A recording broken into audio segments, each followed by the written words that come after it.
అందరికి నమస్కారం. మొన్న అసెంబ్లీ సమావేశాల్లో ప్రతిపక్షాలు అడిగిన ప్రశ్నలకు సమాధానం చెప్పలేక రేవంత్ రెడ్డి గారు అసహనంతో అహంకారంతో ఒక బడ్జెట్ సమావేశాలను మర్చిపోయేసి ఒక కాంగ్రెస్ పార్టీ కార్యాలయం వర్క్షాప్లో మాట్లాడినట్టు కాంగ్రెస్ సమావేశాల లెక్క మాట్లాడడం, అహంకారంతో మాట్లాడడం జరిగింది. అందులో భాగంగా కొన్ని మనం ఇప్పుడు మాట్లాడుకుందాం. ప్రధాన ప్రతిపక్షమైన బీఆర్ఎస్ పార్టీ కాంగ్రెస్ పార్టీని 6 గ్యారెంటీల గురించి అడగడం జరిగింది. ఒక ఉన్నతమైన స్థానంలో, ఒక ముఖ్యమంత్రి స్థానంలో ఉండి రేవంత్ రెడ్డి అన్ని అబద్ధాలు చెప్తుండు. 6 గ్యారెంటీలు అమలు చేసినాం, ఒక మహిళలకు 2,500 తప్ప మిగతా అన్నీ అమలు చేసినామని చెప్తుండు.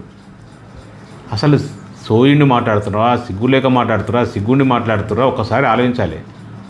ఒక ఉచిత బస్సు తప్ప మిగతాయి అన్నీ తుసే. ఒక్క హామీ గ్యారంటీ కూడా అమలు కావట్లేదు.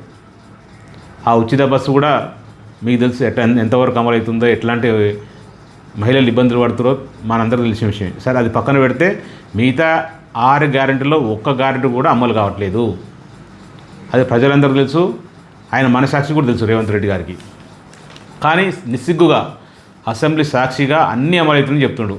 డిక్లరేషన్ పేరు మీద బీసీ సోదరుల్ని, ఎస్సీ సోదరుల్ని, గిరిజన సోదరుల్ని అందరిని కూడా బురుడు కొట్టించిండు. డిక్లరేషన్ అన్నింటికీ మంగళం పాడిరు.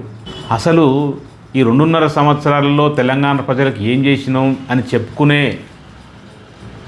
అవకాశం లేదు. కాబట్టి ప్రతిపక్షాలైన బీఆర్ఎస్ పార్టీ మీద రేవంత్ రెడ్డి గారు చిందులేస్తుండు. ఒక సభా నాయకుడిగా ఉండి ప్రతిపక్షాలు అడిగిన ప్రశ్నలకు సమాధానం ఇస్తూ ఆయన 2.5 సంవత్సరాలు ఏం చేసిండు, ఇంకా రేపు రాబోయే 2.5 సంవత్సరాలు ఏం చేస్తారని చెప్పాల్సింది పోయేసి అసలు సందర్భం లేకుండా అసందర్భంగా మాట్లాడాడు. 2004లో ఎమ్మెల్యే కాకముందుకే వైఎస్ రాజశేఖర రెడ్డి దయాదాక్షిణ్యాల మీద మంత్రి అయినని చెప్తుండ్రు. అరే సిగ్గులేనాడా? అసలు నీకు సంబంధం ఉందా? నువ్వు 2004లో నీ పరిస్థితి ఏంది? నువ్వు ఎక్కడున్నావు? అదే కాంగ్రెస్ పార్టీ 2004లో అధికారం రావడం కొరకు మా కేసీఆర్ గారిని, సోనియా గాంధీతో పాటు అప్పుడు రాజశేఖర రెడ్డి అందరూ బతిలాడి అలయన్స్లు తీసుకురు. ఎందుకంటే అధికారం రావాలి కాబట్టి. మా కేసీఆర్ గారు నిర్మోహమాటంగా సిడబ్ల్యూసీలో పెట్టాలి, కామన్ మినిమం ప్రోగ్రాంలు పెట్టాలి, తెలంగాణ గురించి తెలంగాణ ఇవ్వాలని చెప్తే రాష్ట్రపతి ప్రసంగం పెట్టాలని చెప్పి 10 కండిషన్లు పెట్టేసి అలయన్స్ పెట్టుకుంటూ కాంగ్రెస్ పార్టీతోటి.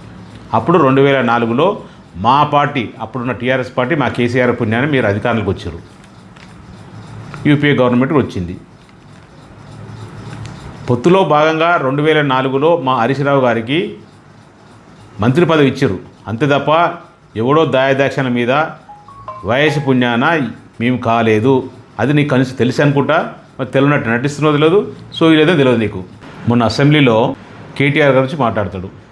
కేటీఆర్ గారు గెలిపడానికి చంద్రబాబు నాయుడు గారి కాళ్ళు మొక్కినామండి. అసలు బుద్ధుండి మాట్లాడుతున్నావా, బుద్ధి లేక మాట్లాడుతున్నావా? చంద్రబాబు నాయుడు గారికే దిక్కు లేదు. సిరిసిల్లలో కేటీఆర్ గారి మీద పోటీ చేయడానికి టీడీపీకి బీఫామ్ తీసుకోవడానికి సుధాకర్ రావు వెనక ముందు అయ్యిండు. అంతే తప్ప చంద్రబాబు నాయుడు కాళ్ళు పట్టుకోవాల్సిన కర్మ మా టీఆర్ఎస్ పార్టీకి లేనే లేదు, అవసరం కూడా లేదు. కేకే మహేందర్ రెడ్డి గారు అప్పుడు ఉద్యమకారుడు ఉంటే ఆయన కాంగ్రెస్ తరఫున పోటీ చేసిండు. అయినా కూడా కేటీఆర్ గారు గెలిచిండు. అంతేదో నీదేదో చంద్రబాబు నాయుడు గొప్ప అని, చంద్రబాబు నాయుడు కాలు పట్టుకుని చెప్పి సిగ్గులేని మాటలు మాట్లాడితే తెలంగాణ ప్రజలు అసహించుకుంటున్నారు. రేవంత్ రెడ్డి గారు ఒక అసందర్భంగా మాట్లాడుతూ అసెంబ్లీ బడ్జెట్ సమావేశాలు గురించి మాట్లాడకుండా, నువ్వు 2.5 సంవత్సరాలు ఏం చేసినావో ఏం బీకినావో చెప్పకుండా, నెక్స్ట్ రాబోయే రోజులలో 2.5 సంవత్సరాలు ఏం చేస్తావో చెప్పకుండా నువ్వు ఏదేదో మాట్లాడుతుంటావు సందర్భం లేకుండా. ఒకసారి ప్రజలు అసహించుకుంటారు నీ మాటలు చూసి. మిగతాది ఏముంటే తొక్కుకుంటూ వస్తావా? తొక్కుకుంటూ వచ్చినావా? ఎవరిని తొక్కినావు? మీ కాంగ్రెస్ పార్టీలు తొక్కినావు. మాకు రామానే చెప్పిండు కదా, మీ బట్టి విక్రమార్కు దొక్కినావు, ఉత్తమ కుమారుని దొక్కినావు, కోమటిరెడ్డి వెంకటరెడ్డిని దొక్కినావు, శ్రీధర్బాబు దొక్కినావు. అట్లాంటి చాలామంది సీనియర్ నాయకులు తొక్కి నువ్వు డబ్బులు ఇచ్చేసినావు. సరే, ఏం చేసినావో నీకు తెలుసు, మీ అధిష్టానం తెలుసు. నువ్వు పీసీసీ ప్రెసిడెంట్ అయినావు, ముఖ్యమంత్రి అయినావు. ఎప్పుడు నోరు తెరిస్తే పిచ్చి మాటలు, అసలు ఏం మాటలు సోయిలు కూడా మాట్లాడుతుంటావు. ఇంకో పెద్ద మాట చెప్తుండే, అసలు కాలి గోటు కూడా పనికిరారంటారు. అసలు పనికిరాంది కాలి గోటు నువ్వు. టీఆర్ఎస్ పార్టీ కాదు, టీఆర్ఎస్ పార్టీ నాయకత్వం, మా ఉద్యమకారుడు కేసీఆర్ గారు తన ప్రాణాన్ని సైతం లెక్క చేయకుండా ప్రాణత్యాగానికి సిద్ధపడి తెలంగాణ రాష్ట్రం తీసుకొచ్చిండు. 4 కోట్ల ప్రజలందరినీ ఒక్క తాటిపై తీసుకొచ్చిన ఘనత కేసీఆర్ దక్కుతుంది. అప్పుడు నువ్వు ఏడునవే? ఆంధ్రోళ సంకలు నాకుతున్నావు, ఆంధ్రోళ బూట్లు నాకుతున్నావు, ఆంధ్రోళ సంకలు చేరేసి తెలంగాణ ఉద్యమకారుల మీదకి రైఫిల్ పట్టుకొని కాలుస్తాను తిరిగినావు. ఏ రోజన్నా అప్పుడు జై తెలంగాణ లేదు, ఇప్పుడు అనట్లేదు. ఎప్పుడైనా అమరవీరుల స్తూపానికి ఒక దండం పెట్టి వాళ్ళ త్యాగాలు గుర్తు చేసుకునే సందర్భం ఉందా? ఎప్పుడు నోరేసుకొని పడుతూ ఉంటావు. అసలు ఏమన్నా జ్ఞానంతో మాట్లాడుతున్నావా, అజ్ఞానంతో మాట్లాడుతున్నావా, అహంకారంతో మాట్లాడుతున్నావా? ఎప్పుడు తొక్కుకుంటూ వచ్చినా ఏందా తొక్కింది నువ్వు? అసలు నువ్వు జడ్పీటీ సెట్ గెలిచినావు, అప్పుడు మా టీఆర్ఎస్ పార్టీ నీకు సపోర్ట్ చేసింది. నువ్వు ఎమ్మెల్సీ సెట్ గెలిచినావు, మా టీఆర్ఎస్ పార్టీ సపోర్ట్ చేసింది. అప్పుడు 2009లో మా అలయన్స్లో, మా పార్టీతో అలయన్స్లో నువ్వు ఎమ్మెల్యే గెలిచినావు. అవన్నీ సోయి మర్చిపోయినావు. అవన్నీ నువ్వేదో పొడి చేసినా పీకేసినా చెప్తుండే. 2009లో మా బీఆర్ఎస్ పార్టీ, అప్పుడు టీఆర్ఎస్ పార్టీ ఎంపీగా మా కేసీఆర్ గారు మహబూబ్నగర్లో పోటీ చేస్తే నువ్వు భుజాల మీద ఎత్తుకుని గెలిపించినవా? అసలు నీకే దిక్కు లేదు.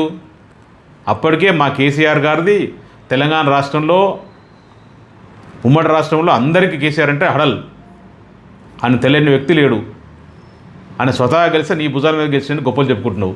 నీకే దిక్కు దివాన్ లేదు. అప్పుడు నువ్వే జెడ్పీటీసీగా, ఎమ్మెల్సీగా, అప్పుడు 2009 ఎమ్మెల్యేగా మా పార్టీ అలయన్స్లో నువ్వు గెలిచినావు. మా పార్టీ సపోర్ట్తో గెలిచినావు. మా కేసీఆర్ దీవెనతో గెలిచినావు. మా కేసీఆర్ దయతో గెలిచినావు. నువ్వేదో పెద్ద 2009లో మా ఎంపీగా కేసీఆర్ సార్ని గెలిపించని చెప్తుంటావు. ప్రజలు నవ్వుకుంటారు, అసహించుకుంటారు నీ మాటలు చూస్తుంటే. నీ దగ్గర తద్దమ్మ పాలన చేస్తూ, చేతగాని పరిపాలన చేస్తూ, ప్రజలకు ఏం చేయలేని దీనస్థితులు ఉండి సందర్భంలో కూడా మాట్లాడుతున్నావు. ప్రధాన ప్రతిపక్షాన్ని బీఆర్ఎస్ పార్టీ అడిగిన ప్రశ్నలు ఏంది? 6 గ్యారంటీలు ఏమైనాయి?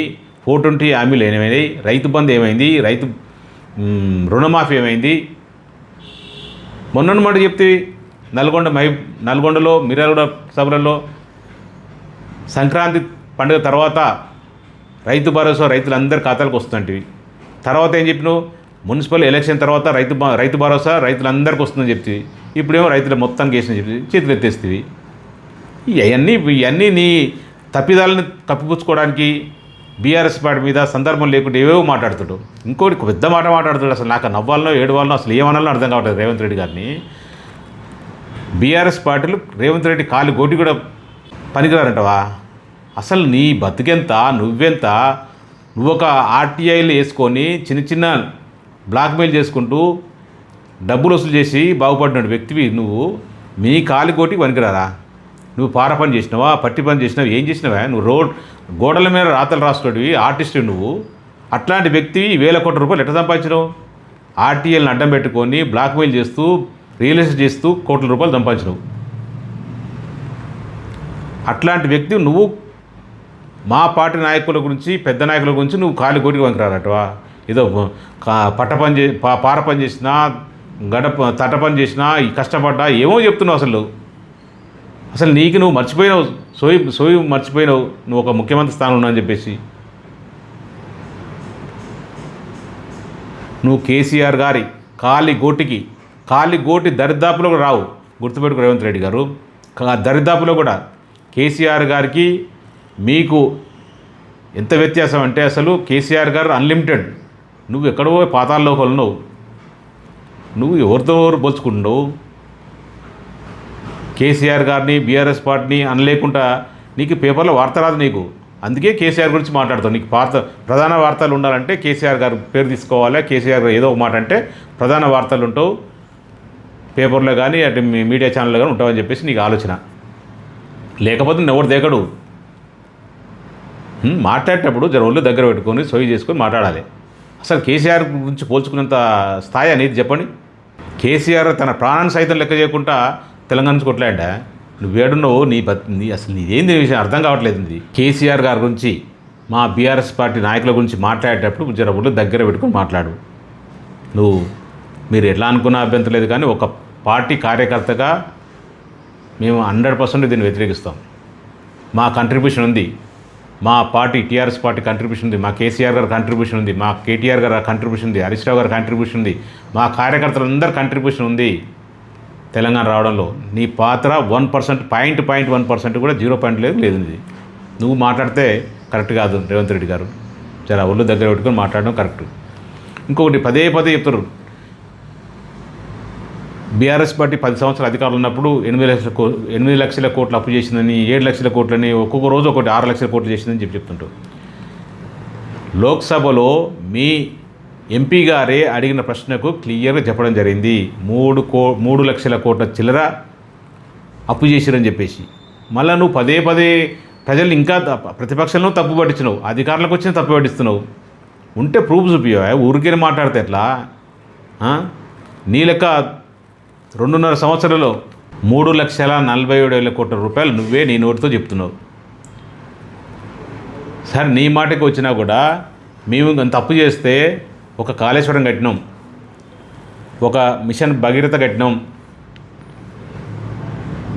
మీరు 10 సంవత్సరాల అధికారం ఉండి కొన్ని ప్రాజెక్టులు నెట్టెప్పాడు, కోయిలసాగర్, భీమా అట్లాంటి ప్రాజెక్టులు మేము కంప్లీట్ చేసినాం. 30,000 చెరువుల దాకా బాగు చేసినాం. మిషన్ కాకతీయదని పాలమూరు రంగారెడ్డి ఎత్తిపోతలు కట్టినాం, 90% అయిపోయింది. మేము చేస్తే కొంత కనబడ్డది. కొన్ని స్కీములు ఇచ్చినాము, దళిత బంధు ఇచ్చినాము, చాలా వరకు సంక్షేమంలో నెంబర్ 1 చేసినాము, దేశంలో నెంబర్ 1 రాష్ట్రం తెచ్చినాము. 14 ముందు 14 తర్వాత హైదరాబాదు తెలంగాణ రాష్ట్రం ఎట్లా అద్భుతంగా డెవలప్ అయింది చూడు. దాదాపు 33 జిల్లాలు పెట్టుకున్నాం, 33 కలెక్టర్ ఆఫీసులు కట్టుకున్నాం, 33 ఎస్పీ ఆఫీసులు కట్టుకున్నాం, దానికి సంబంధించిన వివిధ ఆఫీసులు కట్టేసినాం. అసలు అద్భుతంగా డెవలప్ చేసినాం తెలంగాణని మేము చేసిన అప్పుతోటి. కళ్ళ మూడ కనబడుతుంది. మరి నువ్వు 3,47,000 కోట్ల రూపాయలు అప్పు తెచ్చినావు, నువ్వేం చేసినా చెప్పవా? శ్వేతపత్రం రిలీజ్ చేయి. నీకు ఈ 3,47,000 కోట్ల రూపాయలు దీనికి పెట్టినా ఒక్కసారి శ్వేతపత్రం వదిలి. అది చేత కాదు. 2.5 సంవత్సరాలే 3,47,000 కోట్లు అప్పు చేసినావు. మరి ఇంకా 2.5 సంవత్సరాలు ఉంది. నువ్వు ఇంకేం చేయాలి, ఏం చేస్తావో అర్థం కావట్లేదు. నువ్వు కూడా మాట్లాడితే ఎట్లా చెప్పి ఇట్లా? నువ్వు నిజమైన పరిపాలన, నీతివంతమైన పరిపాలన చేస్తే, నిజంగా అప్పు చేయకుండా చేస్తే అనొచ్చు. నువ్వు అప్పు చేసినావు, ఏమి చేయలేదు. కనీసం మేము అప్పు చేస్తే కొంత ఓపెన్గా ప్రజలకు పెట్టినాం, అందులో రూపాయి కరప్షన్ లేదు. ఉంటే ఇప్పటికి 2.5 సంవత్సరాలు నువ్వు ఏదో గోలగోల చేస్తుంటివి. అక్కడ ఎక్కడ కరప్షన్ లేదు కాబట్టి నోరు మూసుకొని కూర్చున్నావు. అసెంబ్లీ అంటే ఏంది? ఎంత మంచిగా మాట్లాడాలి, ఎంత ప్రతిపక్షం చెప్పింది సాధారణంగా వినాలి, సమానం చెప్పాలి. 2.5 సంవత్సరాలు నువ్వు ఏం చేసినా చెప్పాలి, ఇంకా 2.5 సంవత్సరాలు నీ ప్లాన్ ఏదో చెప్పాలి, ప్రజలకు అర్థమయ్యేట్టు చెప్పాలి. అవన్నీ పక్కన పెట్టి తొక్కినా నా కాలిగోటికి వంకిరారు, మీరు వార్డు మెంబర్ కానీ మినిస్టర్ చేసిన నువ్వు ఓడి అసలు నువ్వు చెప్తాను. మినిస్టర్ ఎందుకు చేస్తారు? ఊకనే చేస్తారా? నీ లెక్క ఇప్పుడు కొడంగల్లా ఓడిపోలే కదా కేటీఆర్ గారు. 2007 నుంచి ఇప్పటివరకు కంటిన్యూ గెలుస్తుండే మంచి మెజార్టీలతోటి. 2018లో ఓడిపోతుంది, మళ్ళీ వచ్చి ఎంపీ అవుతుంది ఈడ. అది కూడా ఎట్టుంది? ఎంపీ కూడా సాగు తప్పి కన్వర్ట్ అయినట్టుంది. మరి నువ్వు ఎంత మునగాడివే కదా, నువ్వు అంత పెద్ద అద్భుతంగా స్పీచ్ ఉందని అద్భుతంగా పేస్తున్నావు కదా. నీ మల్కాజ్గిరి ప్రాంతంలో ఉన్న ఒక్క ఎమ్మెల్యే గెలిపించుకోవచ్చు 2023లో, ఒక్క కార్పొరేటర్ గెలిపించుకోపోతుంది. నీ సత్తా అది. ఏదో అవకాశం బాగుండో సరే దేవుడు మీకు అవకాశం. ఒక్కసారి ఎమ్మెల్యే అధికారంలో ఒక గవర్నమెంట్ వచ్చింది, నువ్వు ముఖ్యమంత్రి రాగానే అసలు ఇక నీకు పట్టపగా లేకుండా అయిపోయింది. నువ్వే రాజు, నువ్వే మంత్రి. ఇక నీకు ఎంత అహంకారం అంటే అసలు కళ్ళు నెత్తి మీద కాదు ఇంకెక్కడికో పోయినాయి. అంత కరెక్ట్, అంత అహంకారం అనుకున్నారు రేవంత్ రెడ్డి గారు. ఇదేదో చేసిరా, ఏదో పీకేశ్వరని చెప్పి అనుకుంటారు కానీ ఏమీ చేయలేదు. తెలంగాణ ప్రజల్ని నట్టేట ముంచారు. 6 గ్యారెంటీల పేరు మీద, 420 హామీల పేరు మీద, రైతు రుణమాఫీ పేరు మీద, డిక్లరేషన్ పేరు మీద అందరినీ మోసం చేసి నువ్వు ఒక పదవులకు వచ్చినావు, అధికారులకు వచ్చినావు. దాని ఏదో గొప్పగా ఊహించుకొని సరే వచ్చినావు ఏమైనా చేస్తున్నావా? ఏమి చేయట్లేదు కదా. పొద్దున్న లేస్తే బీఆర్ఎస్ పార్టీని, కేసీఆర్ గారిని, కేసీఆర్ కుటుంబాన్ని అనుకుంటూ టైంపాస్ చేస్తూ నడుస్తుంటావు. ఇప్పుడు కొత్త రాగం అనుకుంటు 2 లక్షల ఉద్యోగాలు ఎక్కడ పోయినాయి? 2 లక్షలు మేము ఇచ్చిన ఉద్యోగాలు నువ్వు ఏదో గొప్ప చెప్పుకుంటావు. నేను ఇచ్చిన 11,000 చిల్లర ఉద్యోగాలు ఇచ్చినావు. 70,000 ఇచ్చినా, 60,000 ఇచ్చినా, 25,000 ఇచ్చినా ఏమో చెప్తుంటావు. మా ఉద్యోగాలు మేము ఇచ్చిన ఉద్యోగాలు పక్కన పెట్టేసి నువ్వు ఇచ్చిన 11,000 చిల్లర ఉద్యోగాలు, దానికి ఏదో దెబ్బలు తెచ్చుకుంటావు. మళ్ళీ కొత్త రాగం అనుకుంటే ఇప్పుడు ఏఐతోటట ఉద్యోగాలు పోతాయట. అంటే నువ్వు ముందే హ్యాండ్సప్ చేతులు ఎత్తేస్తున్నావుగా ఉద్యోగాలు రావని చెప్పేసి. ఉన్న ఉద్యోగాలు పోతాయని చెప్తుంటావు. కేసీఆర్ గారు ఆనవాళ్ళు తీర్చేస్తుంటావు. నువ్వు పొద్దున్న లేస్తే పోలీస్ కమాండ్ కంట్రోల్లో కూర్చుంటావు. అది ఎవరు కట్టిరా? కేసీఆర్ కట్టారు. తెలంగాణ ప్రభుత్వం సొమ్ముతోనో కట్టినా కూడా కేసీఆర్ గారు ముందు చూపు ఆలోచనతోటి కమాండ్ కంట్రోల్ రూమ్ కట్టిండు, పోలీస్ కమాండ్ కంట్రోల్ రూమ్. నువ్వు దాంట్లో కూర్చొని దాంతో చేర్పిస్తుంటావు. సెక్రటరియట్ కేసీఆర్ కట్టిండు, దాంట్లో పొద్దున్న లేస్తే అడవి కూర్చుంటావు, అది తీసేస్తుంటావు. అసలు నీకు తీసేసి పక్కన పెట్టు, అన్ని కూల్చుడు తీసేసుడు ఇవి తప్ప ఇంక వేరే పని లేదా? తెలంగాణ సమాజం ఎట్లా బాగు చేద్దాం, ఎట్లా మనం ఇచ్చిన హామీలు ఎట్లా కట్టుబడి ఉందాం, గ్యారెంటీలు ఎట్లా చేద్దాం ఆలోచన ఉండదా? పాపం హైడ్రాని పేరు పెట్టి భయభ్రాంతి గుర్తు చేస్తున్నాం. పేద ప్రజలను ఇళ్ళు కొడతావు, వందలకు వేలకు ఉన్న వాళ్ళని పట్టించుకోవు నువ్వు. మీ పార్టీలో చాలామంది పెద్దలు ఉన్నారు కదా, వాళ్ళకు కనీసం పొంగులేటి శ్రీనివాసరెడ్డికి బఫర్ జోన్లో ఉంది, మహేందర్ రెడ్డి గారికి కరెక్ట్ అసలు చెరువులనే ఉంది, గండిపేట చెరువులనే. ఇన్ని పెట్టుకొని నువ్వు దాన్ని పట్టించుకోవు. హైడ్రా పేరు పెట్టి భయభ్రాంతలు గుర్తు చేసి బిల్డర్లని తాను డబ్బులు లాగుతావు, పేదోళ్ళని ఇల్లు కొలుస్తావు. మొన్న ఏదో పెద్ద ఘనకారం చేసినట్టు మున్సిపల్ ఎలక్షన్లో చాలా సీట్లు వచ్చినాయి, చాలా చైర్మన్లు వచ్చినాయని చెప్పుకున్నావు. ప్రజలకు తెలుసు ప్రజలు ఎవరికి ఓట్లు వేసారు అని చెప్పేసి. గెలిచిన వాళ్ళని భయభ్రాంతులు గురి చేసి వాళ్ళ కండులు వేసేసి ఎన్ని చైర్మన్లు లాక్కున్నావు నువ్వు. మా పార్టీకి వచ్చిన మెజారిటీ వచ్చిన కౌన్సిలర్ గెలిచినా కూడా నువ్వు భయభ్రాంతులు గురి చేసి ఒక్కడు గెలిచినా కూడా నువ్వే చైర్మన్ తీసుకున్నావు. అధికారం అడ్డం పెట్టుకొని, పోలీసులను అడ్డం పెట్టుకొని. పంచాయతీలు మనం చూసినాం, పంచాయతీలు ఎన్ని సర్పంచ్లు మేము గెలిచినాం. దానికి ఏదో జబ్బలు తెచ్చుకుంటున్నాం, ఏదో పిలిచేసిన అని చెప్పి 60% గెలిస్తే గెలుగానే. మేము బీఆర్ఎస్ పార్టీ అధికారులు ఉన్నప్పుడు 95%, 99% గెలిచినాం. జనరల్గా అధికార పార్టీ ఎక్కడ ఉంటే అక్కడ స్థానిక ఎలక్షన్ రిజల్ట్ ఉంటుంది. దాన్ని కూడా అహంకారంగా చెప్తున్నావు. ఇప్పటికైనా రేవంత్ రెడ్డి గారు అహంకారం పక్కన పెట్టేసి నువ్వు ఒక ముఖ్య నాయకుడు, సీఎం గారివి. నువ్వు 2.5 సంవత్సరాలు ఏం చేసినావు, మిగతా 2.5 సంవత్సరాలు ఏం చేస్తావు చెప్పు. నువ్వు 2028 పక్కన పెట్టేసాయి. నువ్వు ఇప్పుడు ఈరోజు ఎలక్షన్ పెట్టినా కూడా రిజల్ట్ డిఫరెంట్ ఉంటుంది. బీఆర్ఎస్ పార్టీ 100 సీట్లు గెలుస్తాయి. నువ్వు 2028 చేసేస్తా, 2038 ఏం చేస్తా, అది పక్కన పెట్టేసి ప్రస్తుతానికి నీకు ఇచ్చిన అవకాశం, మ్యాండేటరీ అవకాశం ప్రజలు 5 సంవత్సరాలకు ఇచ్చారు.